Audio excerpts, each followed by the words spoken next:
So I know I said I would be focusing on non-domestic spirits for a little while, but it's my birthday.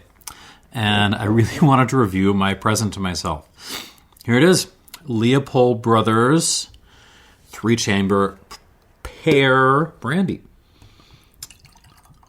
And just to kind of fill out the order, I also threw in this. This is their brand new Foeder series. Foeder is this big blending vat they have. 25th anniversary blend of straight rye whiskeys. I don't have a whole lot of time, but let us taste these and review them. I have actually been in correspondence with Todd Leopold. We keep getting stuck in each other's spam folders, I think. Apparently he really liked the comp video. Hi, Todd, if you're watching. He said something about sending me some goodies, but frankly, I was going to buy bottles of this stuff anyways. So, yeah, here we go. What do I have to say about this? 2023 harvest, and it's California Bartlett pears from Mendocino. Bottled at 50% alcohol by volume, and most importantly, distilled in their 3-chamber still, which I keep watching the video and it sticks for about 5 minutes. Basically, it's batch distillation, as you would get in a pot still, but via a completely alien process to traditional, pot distillation. And the upshot is you get a much more kind of heavy, oily sort of profile most of the time. And so far they've just been doing whiskeys. This is the first time that they've attempted something else, and to my joy, it's a pear brandy. So here we go. I mean, pear, lots of pear. I don't know what I was expecting. Yeah, so the game with eau de vie, fruit brandies, is you do want to express the fruit, but it's not just about that. It's about providing your own twist, your own little color and interpretation of the fruit. In the same way that, two painters can paint the same, landscape and have it be completely different. And still have it look like that landscape. So you are getting just like a really pure expression of Bartlett pear, but alongside that, there's just tons of aromatics happening. Lime peel. Also some blossoms, like lime blossoms. Why not? White pepper, yeah. But here's an interesting one I wasn't anticipating. Aromatic pisco, so like Italia, that kind of stuff. So if you've ever had a Moscato wine, that kind of like very, very intensely floral grapiness, that's a little bit of what's coming through here. Nettle tea. I mean, there's something slightly oily about this. It's much more understated than I was kind of expecting. It's like a refined olive oil, not the super duper refined stuff. It's still got a little bit of the greenness to it, but something in between like very raw extra virgin and like cooking olive oil. Also a little bit of a hot metal note, like I don't know, you left your knife on a hot stove or something. I don't know. It's hot metal. But yeah, it's a very good pear brandy. It's just very pretty. They're definitely pushing the aromatics on this. On the palate.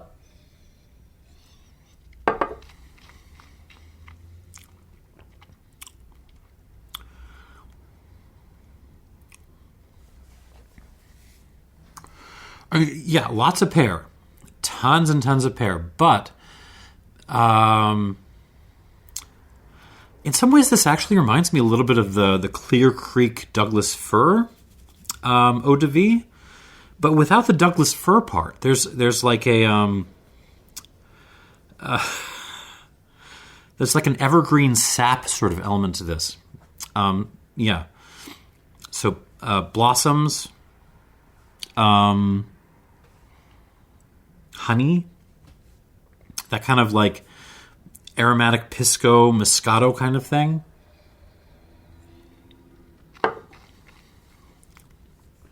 The white pepper thing, the olive oil thing,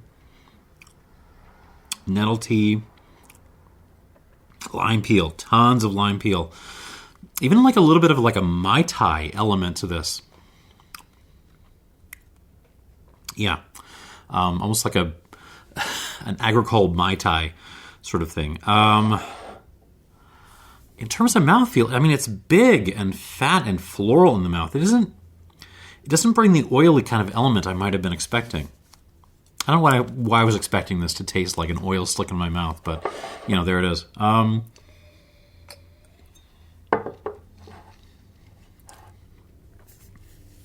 It's just a darn good pear eau de vie. What can I say? All right, let's give this a little bit of water. We'll try the whiskey. It's 50%, so let's do 2 squirts. All right. 25th anniversary edition blend of straight rye whiskey. So what they've done is they've taken 15% of their 3-chamber rye. It's an 8-year-old version of that, which is pretty darn old, and why can't I taste it? And 5-year-old Maryland rye. I don't know the mash bills off the top of my head. I will put them down below. 85% of that, 5-year-old. Blended them together in this big tank of theirs. And I'm assuming that is what's ruining the simple straight rye designation. Or maybe it's the difference in mash bills. I don't really know. But in case, it's technically a blend. Yeah. 54% ABV. And yeah, it's just got that Leopold Brothers signature. This smells like if you could put a lavender syrup on street elote, like toasted street corn. That is what this smells like. There's black pepper. There's this is a nerdy one. My mother-in-law, who's a little bit of a hippie in the best possible way, introduced me to cocoa shells. You can kind of make tea out of them. That is what this smells like. It smells like empty cocoa shells. So it's like cocoa, but not really. It's a little bit more nutty and shit. Go buy some cocoa shells, make some tea. Speaking of tea, overstewed Lipton's. Not expensive black tea, just Lipton's. Even maybe some Earl Grey too, some bergamot peel. Rhubarb pie, marjoram. A couple of herbs in this. Maybe some tarragon too. A heavier honey, like a buckwheat honey maybe. Here's one I haven't broken down in a while. Lithuanian black bread, so sour, really, really serious sourdough rye. There's a cinnamon note in this, but it's not really traditional. It's more like almost big red gum. I don't know. That was part of my experience growing up. Nectarine. Very, just aromatic. It smells alive. It smells organic. On the palate.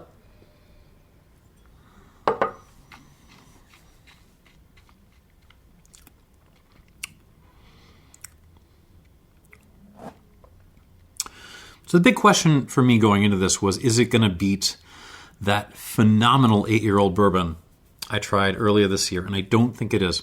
I don't think it's quite there. It's good though. It's very, very Leopold Brothers. So if you're scared of this style, you be aware. It's very much in that style. It's floral, it's grungy, it's complex.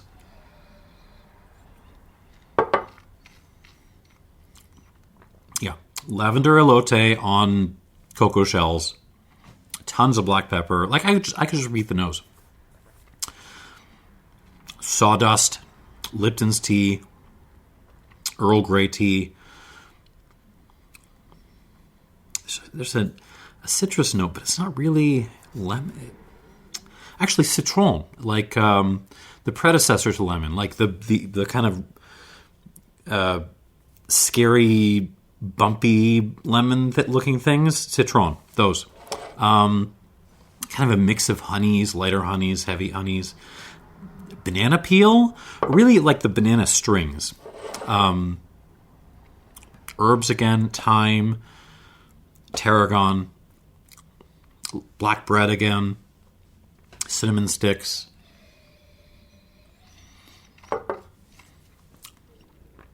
Actually, another fun one from my childhood.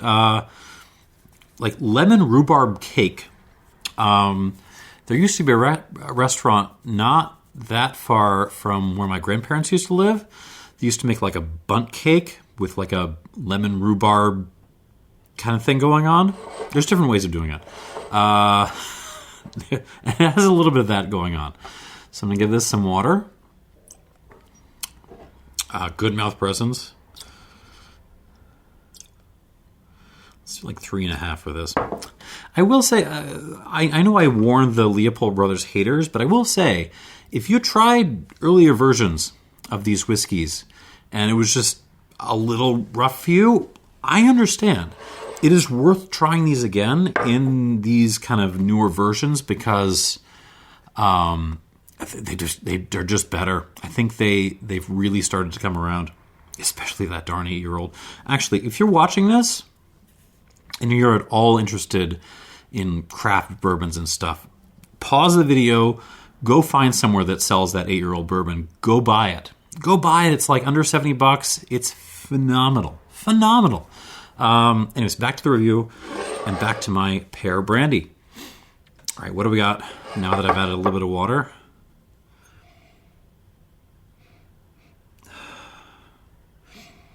Well, more blossoms and more grapiness, actually. Yeah, more of that kind of Moscato, Italia, Pisco kind of thing. And actually a little bit more oiliness as well. Okay, maybe I judged this too soon. On the palate.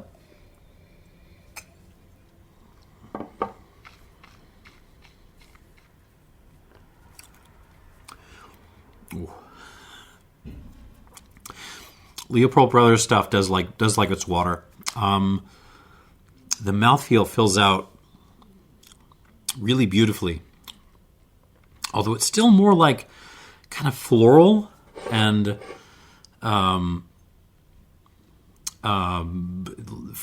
perfumey than it is oily. I'm not going to complain. This is super duper yummy.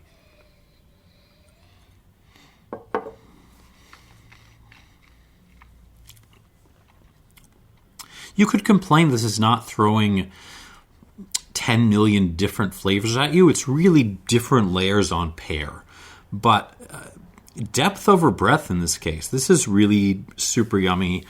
And I'm going to give it 88 points. Definitely one of the best American eau de vies I have ever had. And yeah, I mean, if you're interested in this style, it's hard to find.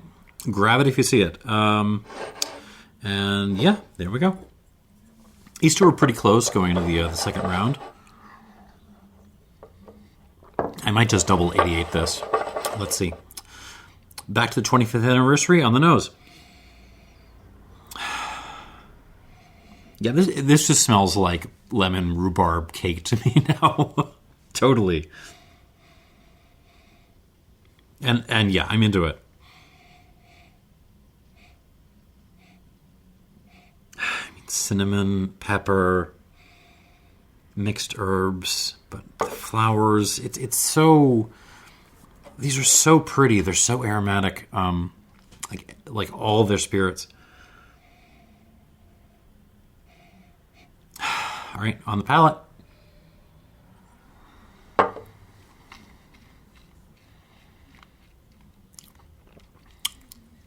Oh, dang. I hate it. I think the whiskey is a little bit better than the brandy. hate it though. Water brings out the sweetness. A little bit of pepper and a little bit more viscosity. It's very this one is bringing the oil.